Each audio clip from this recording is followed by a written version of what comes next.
கோபாலா கோபாலா கோகுல நந்தன கோபாலா நந்தகுமாரா நவனித சோரா பிருந்தாவனச்சர கோபாலா கோபாலா கோபாலா கோகுல நந்தன கோபாலா. மாணிக்கம் கட்டி வைரம் இடை கட்டி ஆணி பொன்னால் செய்த வண்ணச்சிறு தொட்டில் பேணி உனக்கு பிரமல் விடுதந்தான் மாணிக்குரளனே தாலேலோ வையமளம் தானே தாலேலோ. மாணிக்கம் கட்டி கண்ணனை தாலாட்டுவதற்காக வேண்டிய அழகான தொட்டில். முத்து கிருஷ்ணனுக்கு தங்க தொட்டில் போட வேண்டாமா? அழகான தொட்டில், வண்ண சிறு தொட்டில். அது எப்படி இருக்குனால் மாணிக்கம் கட்டி வைரம் இடை கட்டி. மாணிக்கம் சிவப்பான ரத்தனம், வைரம் வெள்ளையான ரத்தனம். சிவப்பான ரத்னத்தை வரிசையா ரவுண்டு ரவுண்டா கட்டி நடுப்புற ஒரு வைரம் வச்சு, மறுபடியும் சிவப்பான ரத்னத்தை ரவுண்டா கட்டி மறுபடியும் வைரம் வச்சு, இப்படி பார்டர்ல தொட்டிலுடைய பார்டர்ல சிவப்பா ரவுண்டு ரவுண்டாக தோடு மாலை தோடு மாதிரி புஷ்பம் மாதிரி நடுப்புற வைரம் வச்சு கட்டி ஈடை கட்டி. தொட்டிலுக்கு தானே அப்படின்னு நினைக்காம அதுக்குன்னு தொட்டிலுக்கு மாத்து குறைச்சலா பண்ணா கூட போறோம். செப்புல பண்ணிவிட்டு மேல தங்க முலாம் பூசினா கூட போறோம், கவரிங் பண்ணினா கூட போறோம்.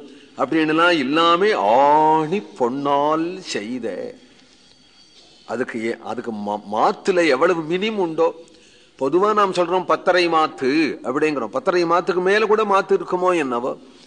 அந்த மாத்துல எவ்வளவு மினிமம் உண்டோ அந்த அளவுக்கு பொண்ணு அப்படின்னு வியாக்கியானம் பண்ணியிருக்கிறார். ஆணி பொன்னால் செய்த வண்ண சிறு தொட்டில். அப்போ பொன்னாலேயே ரத்தனம் வச்சு பதிச்ச தொட்டில்னா பெரிய தொட்டிலா பண்ண முடியும் பொன் விற்கிற விலைக்கு. அப்போ சிறு தொட்டில், சிறிய தொட்டில், அது பொன்னால செஞ்சதாகவும் ரத்தனம் வச்சு பதிச்சதாகவும் அதனாலேயே அழகா இருக்கும். எதுவுமே சிறுசா இருந்தா அழகா இருக்கும். அதுலயும் வண்ண வேலைகள் செஞ்சிருந்தா இன்னும் அழகாத்தானே இருக்கும். வண்ண சிறு தொட்டில். சரி, இந்த தொட்டில் எப்படி பண்ண முடியும்? பெரியாழ்வார் தான் பண்ண முடியுமா? நந்தகோபன் தான் பண்ண முடியுமா? நந்தகோபனை அடையன் தானே. அவனுக்கு இது மாதிரி தங்க தொட்டில் தசரதன் பண்ணார்னா நியாயம். சக்கரவர்த்தி தன் பிள்ளைக்கு பண்ண இந்த தொட்டில் ராமருக்கு தான் போடலாம், நியாயம். அது சக்கரவர்த்தியால முடியும்.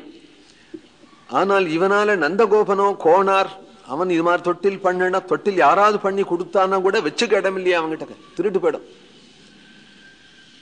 அவன் வீட்டுல வச்சுக்கிறதுக்கு கூட இடம் இல்லையா, இது எப்படி வச்சுக்கிறது? இல்ல பெரியாழ்வார் பண்ணினார் அப்படின்னு சொல்லிட்டா பெரியாழ்வார் என்ன பண்ணுவார்? அவர் ஒரு சின்ன கண்ணன் வச்சுருக்கார் திருவாராதனத்துல, இல்ல சாலகிராமம் கண்ணன் சாலகிராமம் வச்சுருக்கார். அதுக்கு பாக்குப்பட்டைய போட்டு நல்லா இறுக்கி கட்டி வச்சிருக்கார். அதுக்கு கோயில் ஆழ்வார்னு பேரு. திருவாராதன சமயத்துலதான் அவுத்து விடுவர். யசோதையாவது எப்போதுமே அவுத்து விட்டு எப்பொழுதாவது தான் கட்டுவர். பெரியாழ்வாரோ எப்பொழுதுமே கட்டி வச்சிருவார். திருவாராதன சமயத்துலதான் அவுத்து விடுவர். அவருக்கு அந்த கண்ணனுக்கு ஒரு தொட்டில் போட்டா தேவல அப்படின்னு நினைச்சா யாரையும் எதையும் கேட்காத பெரியாழ்வார் அவருடைய பூந்தோட்டத்திலேயே பாக்கு மரம் இருந்தது. அந்த பாக்கு பட்டையெல்லாம் பேத்துன்னு அதுல ஒரு சணல்ல கட்டி தன் வீட்டிலேயே அதை கட்டி விட்டு அதுல வச்சுட்டார் அந்த கண்ணனை. அப்படித்தானே வெப்பர் ஒரு பாகவதர், ஒரு ஸ்ரீ வைஷ்ணவர். இவருக்கும் தங்க தொட்டில் போடுறதுக்கு வக்கு கிடையாது. பின்ன தங்க தொட்டில்னு சொல்லுவாரே அப்படின்னா பாவம். கண்ணனுக்கு ஏத்த தொட்டில் அப்படித்தானே இருக்கணும் என்கின்ற மனோபாவனையில செய்யறது உண்டே. பாஹ்ய பூஜையை காட்டிலும் மானச பூஜைக்குத்தானே கௌரவம் அதிகம். மானச பூஜை இல்லாதபடியே வெளிப்படையா செய்யற பூஜைக்கு கௌரவம் கிடையாது. அவருடைய மனக்கண்ணிலே அந்த தொட்டில் எவ்வளவு அழகான தொட்டில். அவர் மனக்கண்ல தான் இல்ல, நம்முடைய மனக்கண்ல கூட தெரியும். ஏனால் சொல்லுக்கு அவ்வளவு வேல்யூ உண்டு. சில சொற்களை போட்டு விட்டால் அந்த ரூபம் நம்முடைய கண்ணுக்கு தெரியும். மகாகவிகளுடைய சொல்லுக்கு தான் அந்த சக்தி உண்டு. பிரத்யட்சமேவ தரிசிதம்னு. மாணிக்கம் கட்டி வைரம் இடை கட்டி ஆணி பொன்னால் செய்த வண்ண சிறு தொட்டில். பத்தேளா, நம்ம மனசுல அவன் தொட்டில ஆடுறது போலயே இருக்கு. அந்த சொல்லுக்கு அவ்வளவு பெருமை இருக்கு. நம்ம தொட்டில் நம்ம மனசுல அப்படி ஒரு தொட்டில் கண்ணில் விழருது, மனசுல விழருதுன்னா விழட்டம், விழாத போகட்டும், பாசுரமே தொட்டில். ஏன்னா இந்த பிள்ளை தமிழே அழகு. இவர் ஆரம்பிக்கிறதே அந்த பிள்ளை எப்படி பருவம் பருவமா வளருமோ அதுபோல பின்னாடி சொல்ற போற பாசுரங்கள், கோவர்தன பாசுரங்கள் எல்லாம் பெரிய பாசுரங்களா வருது. பெரும்பாலும் இந்த பாசுரங்கள் எல்லாம் வெண்டளையால் வந்த கலித்தாழ் இசை அப்படிங்கிற பாசுரம். பெரும்பாலும் இந்த பாசுரம் தான். இந்த சந்தஸ்லயே தான் பாசுரங்கள் சின்ன சின்ன சின்ன பாசுரமா வந்து கடைசியில கோவர்தன மலையை தூக்கினான் முதலைதான பாசுரங்கள் வரும்போது கண்ணன் கொஞ்சம் பெரியவன் ஆயிட்டானே, பாசுரமும் பெருசா போகிறது. அவ்வளவு சிறு பாசுரங்களா அமைகிறது இந்த தொட்டில். இந்த பாசுரமே தொட்டில். ஏன் அப்படின்னா திரோதாய பிரவிஷ்டோயம் ஸ்ரீமத் பாகவதார்ணவம் என்று கண்ணன் எங்க இருக்கிறான்? கண்ணன் இந்த பாசுரத்துலதான் இருக்கான், இந்த தொட்டில தானே இருப்பா. நீ இந்த பாசுரத்தை சேவிச்சால் இந்த பாசுரத்தில இருந்தே கண்ணன் உனக்கு காட்சி கொடுப்பான். இந்த பாசுரத்துலதான் உட்கார்ந்து இருக்கிறான் கண்ணன். இந்த பாசுரமே தான் கிருஷ்ணனுக்கு ஆலயம், தொட்டில். மாணிக்கம் கட்டி வயிரம் இடை கட்டி ஆணி பொன்னால் செய்த வண்ண சிறு தொட்டில் பேணி உனக்கு.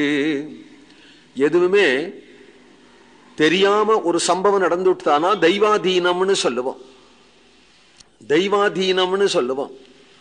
நந்தகோபனு இது மாதிரி ஆர்டர் கொடுத்து ஒரு 10 லிட்டருக்கு பண்ணலையா இந்த தொட்டில். ஏன் அப்படின்னா தெய்வாதீனமாக கிடைச்சதான் இந்த தொட்டில் அவனுக்கு. எப்படி? பேணி உனக்கு பிரமல் விடுதந்தாகான். பிரம்மதேவனே கொடுத்து அனுப்பினான் அப்படின்னா அதிருஷ்டம்னு அர்த்தம். திருஷ்டம் இல்லை, அது அங்கேனும் வந்து இந்தாரம் தொட்டில் அப்படின்னு கொடுத்தான்னு அர்த்தம் இல்லை. தொட்டில் வச்சிருந்தது. இது ஏதோ தொட்டில் அப்படிங்கிறா. ஏதா இருந்தானே, உள்ள குழந்தை இருக்கு, வாசல்ல தொட்டில் இருக்கு, தொட்டில் எடுத்து போட்டு குழந்தைய படுக்க வை அப்படின்னு விட்டா. குழந்தைக்கு ஏத்த தொட்டிலா இருக்கு, அதிர்ஷ்டமா வந்தது. அதனால விதி, பிரம்மன்னா விதின்னு அர்த்தம். விதிவசமாக அதிர்ஷ்டமாக வந்தது, தெய்வாதீனமாக வந்த தொட்டில் என்று சொல்லிவிட்டார். பேணி உனக்கு பிரமல் விடுதந்தாகான். பேணினா விரும்பி, பிரியப்பட்டு.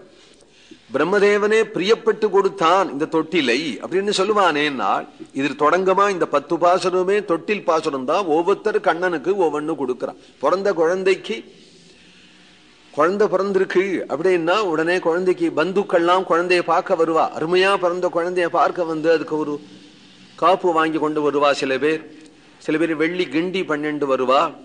இன்னும் சில பேர் அந்த பிஞ்ச மோதிரம் பண்ணிட்டு வருவா. இடுப்புல தழை பண்ணிட்டு வருவா. கழுத்துக்கு புலி நகைச்சையின் பண்ணிட்டு வருவா.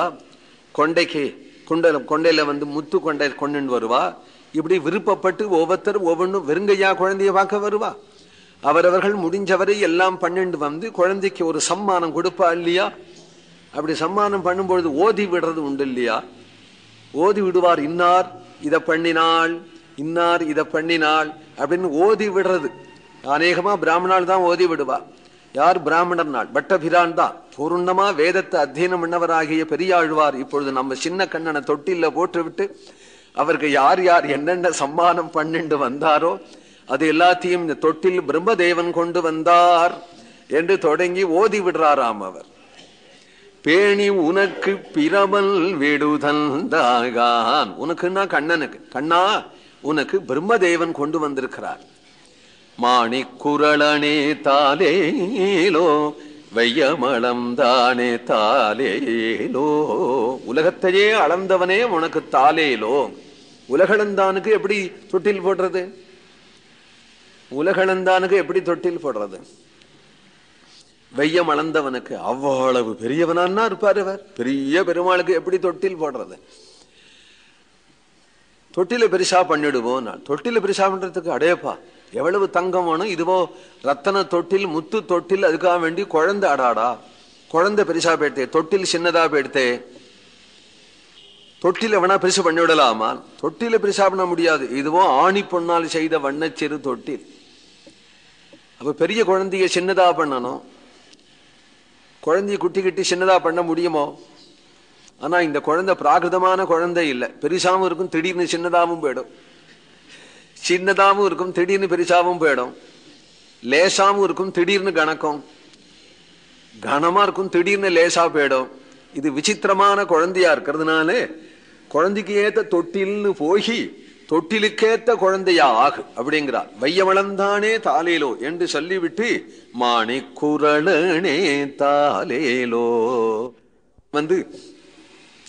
உலகத்தை தானம் வாங்குவதற்கு முன்னாடி ஒரு திருமேனியில பலிச்சக்கரவர்த்திக்கு காட்சி கொடுத்தையே குரல் பிரம்மச்சாரியாக அந்த சிறு தொட்டிலுக்கு ஏத்த சிறுவனாக ஆகி படுத்துக்கொள் அப்படிங்கிறார். கோவிந்த நாம சங்கீர்த்தனம்.